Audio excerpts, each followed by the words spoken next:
Hello everyone, welcome to this Blender modeling tutorial. If you just got into Blender, by the way, like you just installed it, you don't know anything about it, I suggest you watch a getting started tutorial before watching this one, so you can just know what all of this stuff is. Anyways, if you just need a quick recap of how to pan around the scene, hold down middle mouse button and move it around to rotate around your current focused object. To change your object's focus, press on another object, hold down the tilde key, that's the key under escape, and select whichever one you want. I'll do view selected here. I'm just going to go back to the cube, and you can also zoom in and out using the scroll wheel, and you can hold shift down and move the mouse while pressing down middle mouse to move the scene view around, and then you can also do that in the hand here, or zooming in by doing this, or just moving the scene view or rotating around the scene view using this neat thing here, whatever this is called. So anyways, that's how to move around. The main thing of this tutorial, so first I'm going to show you how 3D space works. So it's really simple. There's 3 axes instead of being 2 axes in 2D. There's X, there's Y, and then there's Z, which you can move up and down. That's the other dimension. Or actually, would it be, I think it would be thickness. So thickness is the other dimension. There's up and down, and then there's thickness, which is the other dimension. It depends which one you want. So X and Y is usually the regular one. Anyways, enough talking. So you can move along the X, Y, or Z axes. So you can select the move tool here. So you can press move, and then you get these handlebars. X is red, or red is X, this green over here is Y, and this blue is Z.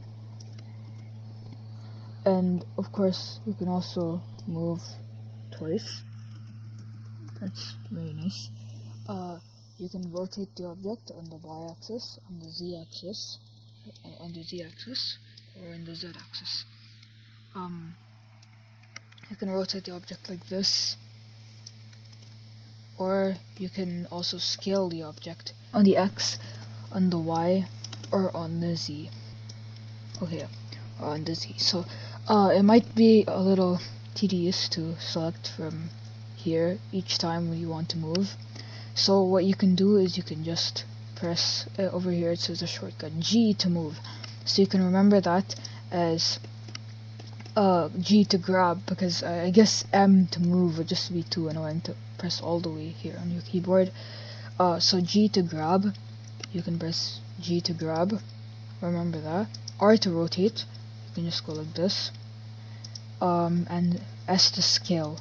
And instead of having to just go here to move along the individual axes, you can, with the shortcuts, you can press like G and then X to go on the X to move on the X-axis, or you can press R and then Y to rotate on the Y-axis, or like something like S and Z to scale up and down on the Z-axis. You can also select multiple objects or just one object. So currently I'm selecting this cube. I can hold down shift and select the camera. Actually, it's better if I demonstrate with another object. You can add another object by going up here and pressing add mesh or curve or surface or whatever you want. I'll just add a circle, I guess. Or actually I'll just add, or you can press shift A. That's another shortcut. It's much faster than having to go up here. Shift A, mesh, I don't know, UV sphere.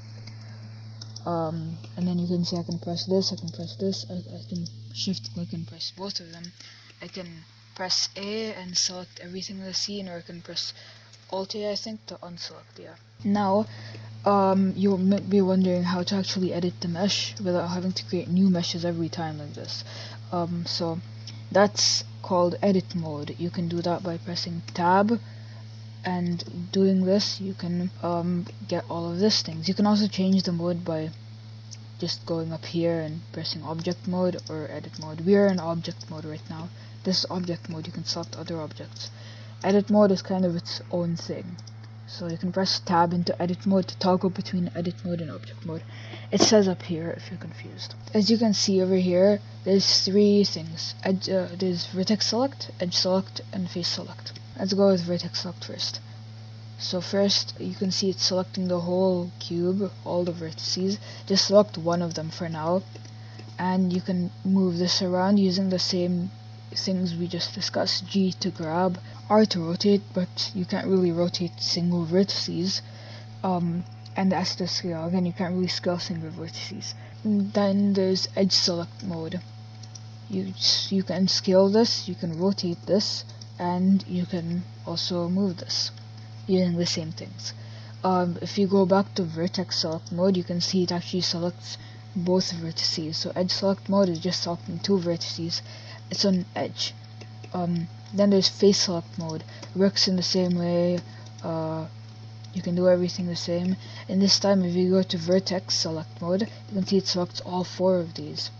And if you go to edge select, it selects all four of these over here. All four of these individual edges. So it might be a little annoying to keep going between these, and of course again there's a hotkey for this, or a quick thing.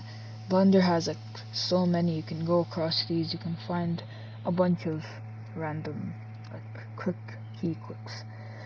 So for vertex select mode it's 1, for edge it's 2, and for face it's 3. Just remember 1 is for the small vertex, 2 is for the slightly big medium-sized edge, and 3 is for the big face, the big one. After this we have all these tools here, and this thing, you can see all of these tools.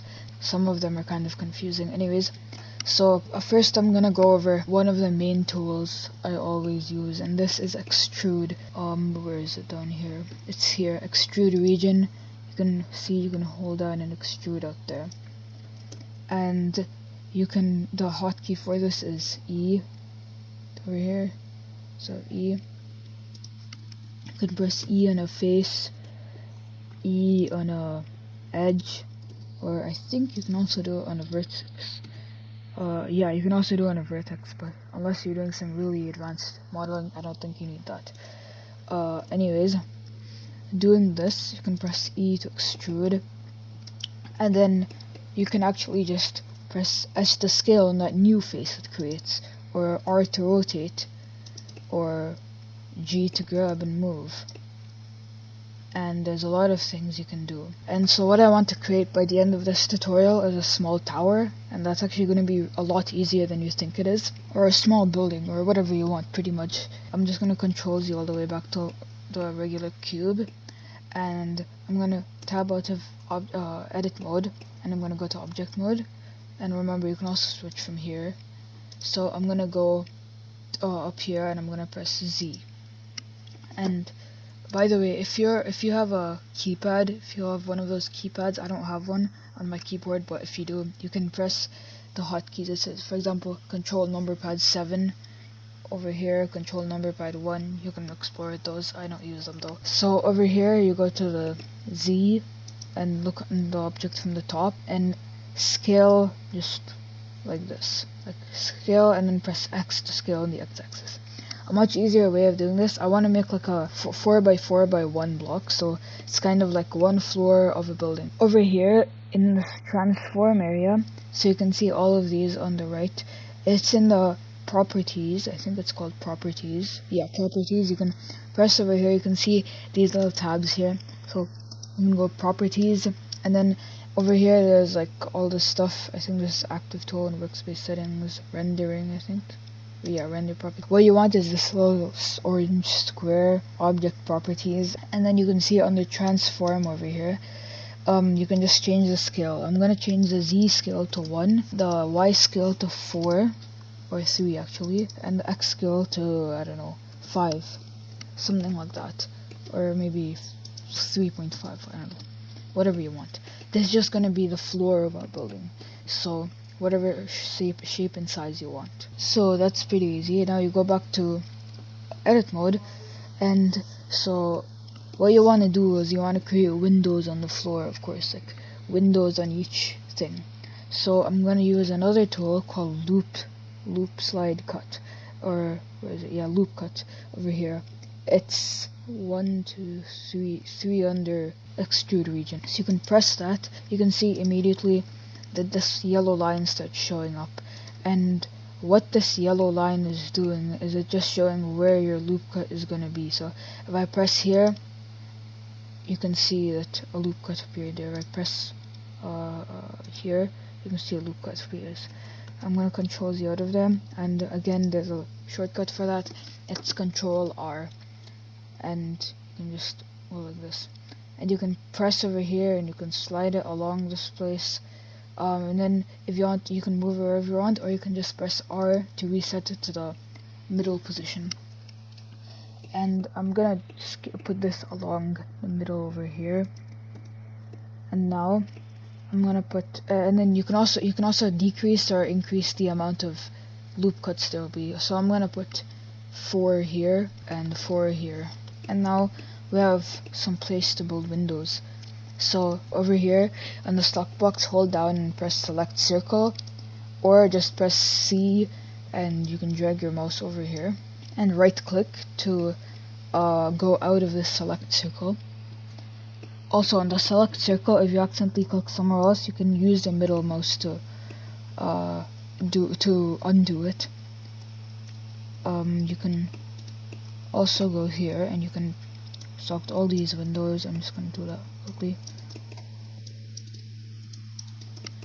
And now we have this whole place selected. So we could do extrude and scale to do this, but that's not really working. So what we could do is we could use the inset faces, and inset faces is somewhere here, I think. Okay, I'd slide oh yeah, inset faces.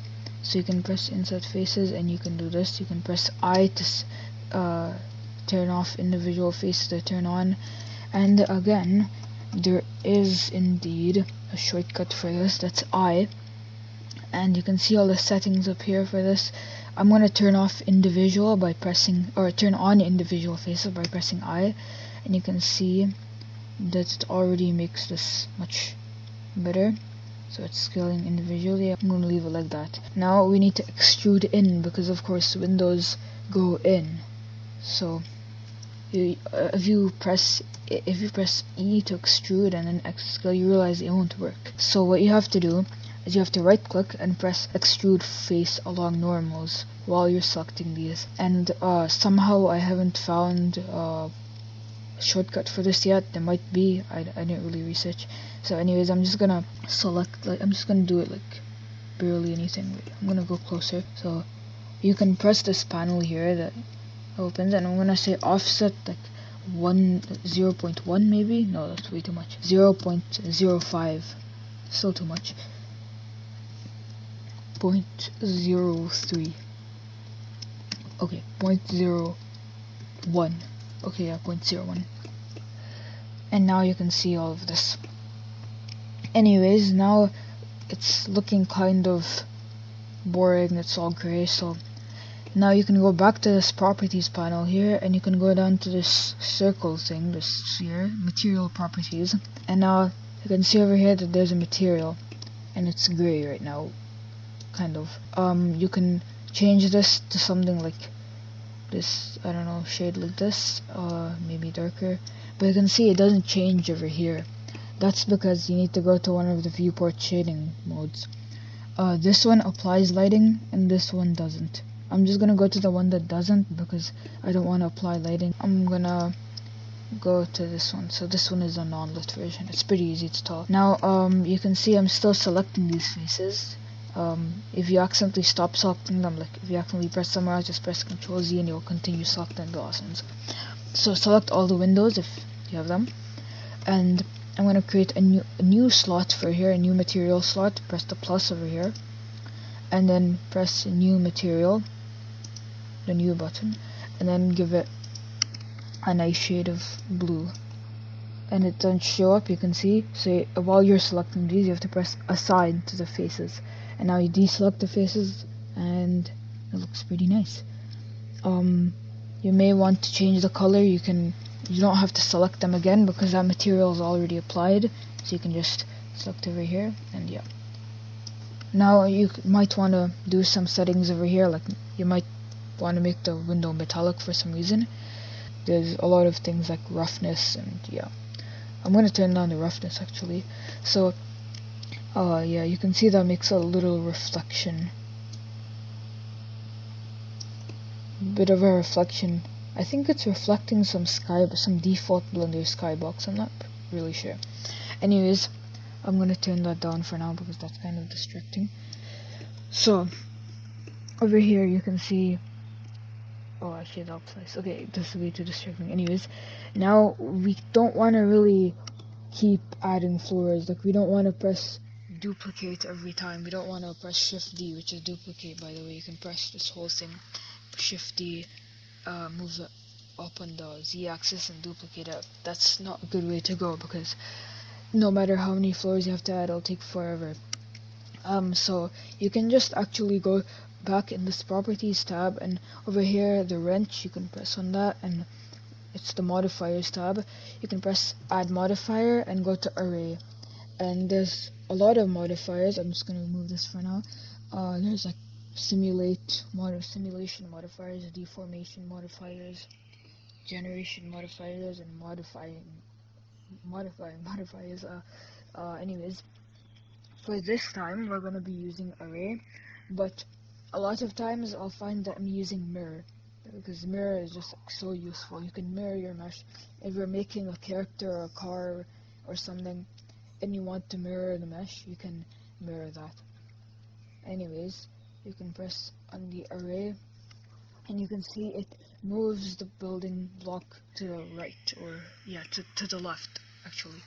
So we don't want it to go left, we want it to go on top. So over here on the relative offset place, change the x-axis to 0 and change the z-axis to 1, and now you can see it offsets by 1 on the z-axis. And now you can go back into object mode and you can see, wow, the clouds, that looks amazing, like so amazing. Now you can also make the count of the floors higher, or the amount of arrays or whatever there are floors, 3 for example. You can increase this. You can have a very tall tower or a very short tower that only has 1, or medium size. I'm gonna do something like 7 maybe. Yeah, that looks good.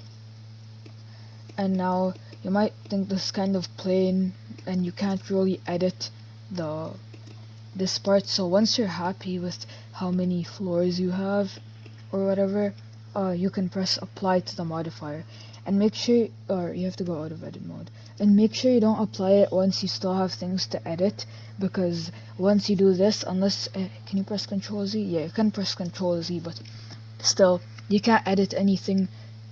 You can't like edit the modifier once it's applied. So anyways, over here we have this tall building thing, and back into edit mode you can see now we can edit each individual thing here.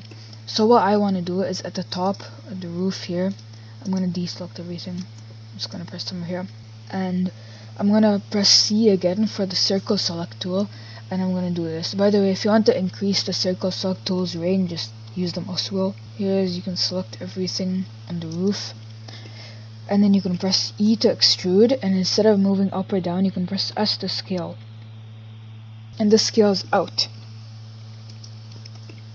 And now that's a little too much scaling, so yeah, maybe something like this, and then it's one of those things on top of the building. And then I'm gonna extrude up a little down maybe, and I'm gonna E to extrude, S to scale again, E to extrude, S to scale. Just remember that, that's like the best thing in Blender ever. If you watch Mfenzia, I'll link his channel in the description. He's a really good Blender guy. E to extrude, S to scale is actually one of his merches. Anyways, you can press, and again E to extrude down. Extrude is a really useful tool, so E to extrude down, and now you have this, but still it's not finished. You need a typical AC thing. I'm gonna select 2. I'm gonna create 2 AC things. Actually you should probably press inset here. So inset, S to scale, and Y, and I'll press E to extrude up. I'll inset again just to make the thing, and I'll make this, and I'm gonna select all these faces over here and I'll turn them to like a material. Hold on, I'm gonna select all of these, and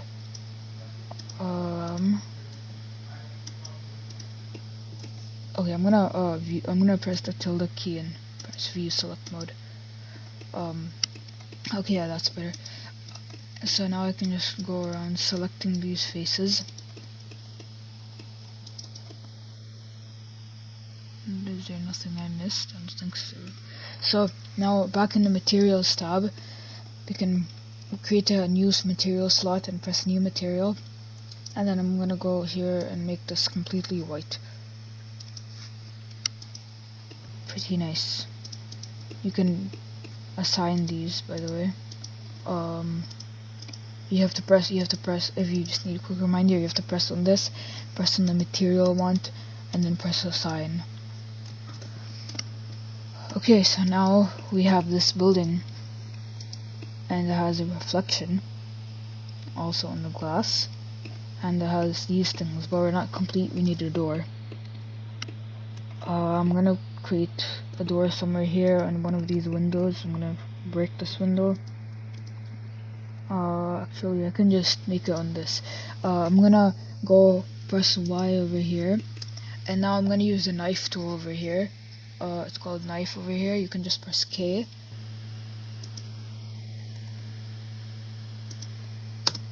and now we can select both of these new faces, or split faces should I say, and I'm going to create a new material, and I'm going to put this to like a grayish dark color, black maybe, and assign that, and then I'm going to inset these and extrude them back, and then I'm going to select the glass material and those extruded back faces. Okay, and you can see now we have a majestic door, and we have a complete building. I'm going to focus on that. So it's a complete building, and I hope you enjoyed this tutorial. It was really basic, but if you learned something, that's pretty good, because you can, just with these simple things, you can explore, and Blender has a lot of stuff. You can see all these tabs. I've only actually used a few of them. Same with if you go into edit mode, I've only actually used a few of these and a few of the modifiers. Like, Blender has a lot of stuff. You can watch a lot of other tutorials on this stuff, and it's very useful. And anyways, thanks for watching.